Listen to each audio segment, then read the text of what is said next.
Hello everyone, today I'm gonna teach you how to make a spawner. So first we need a spatial, or I don't know what they call it, and then we're gonna add mesh instant. Okay, first I pressed Y here to see this view, and then I will place that one at the place I want it to be in.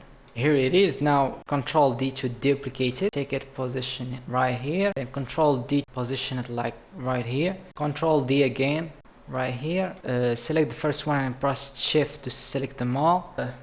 Use transform because Y is 0, so I want to switch it to 1 so that I can see them, or maybe 2. I forgot about the mesh. I should write a new cylinder mesh, then press on it, and I will select like new spatial something, and here I can change the color from here, so I'll make it green, and I'll go to emission and I'll make it green also.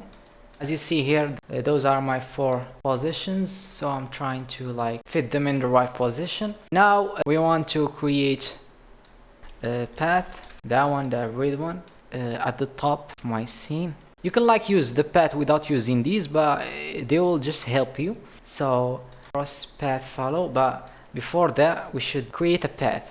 So you press add point to add our path, then I'll start selecting cylinders that I've made, press the button to close it. But before that, you don't see a line right here, and that's because I'm not in the same level, so I should go transfer in the Y. Now you see the line, so when you press that one, it will select it automatically. You can always adjust these things like that manually, or leave it as it is.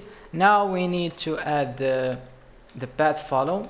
As you see here, if you adjust these things, you will see that the path moves like that. Remember this unit offset. We will go to the code. As you see here, I'm spawning an enemy. The path follow node has this argument that calls unit offset. The unit offset values goes from 0 to 1. This random f generate a random offset from 0 to 1. To make an enemy spawn, we should use the translation. As you see here in the transform, we have a translation. So if we generate a random offset, it will generate a random location. Your enemy will use spawner.translation equals to enemy.translation. That means the position I get here, it goes to the enemy, and every time it generates itself. So this thing is a timer that it is connected to the main node. So here it is. You can do it like this and create it, then go to node and press the timeout, and they will told you to select something. I selected the main node and connected, and right here place where you can put your things. I'm already using my timer, which is that one, that it is connected to this function that I've showed you before. As you see here, I've added the enemy after giving it a random location. Okay, let's see if it works or not. So as you see, they are spawning, but in Y0, and I should put in Y1, and I don't know how. This is the enemy scene because I made it a scene, and you might guys wanna watch tutorial on their website, so I'm just making some adjustment on their tutorial. And that's it. I hope you get the idea how to fix the Y. We will press play for the second time, and as you see, their heads start to pop out. I guess I should put here 2, not 1, and that's it. You can change it like 10. As you see, floating enemies.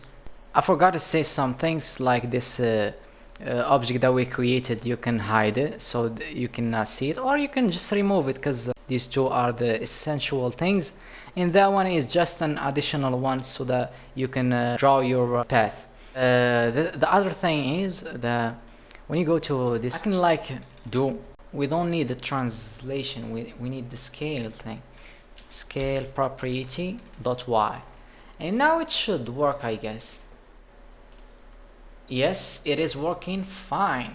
Forgot to say one thing, that you can always print these things and see what they does. I printed that one. It turns out that it generates a number between 0 and 1. That's it. Thank you for watching. I hope you enjoyed this thing, and see you in the next stupid tutorial.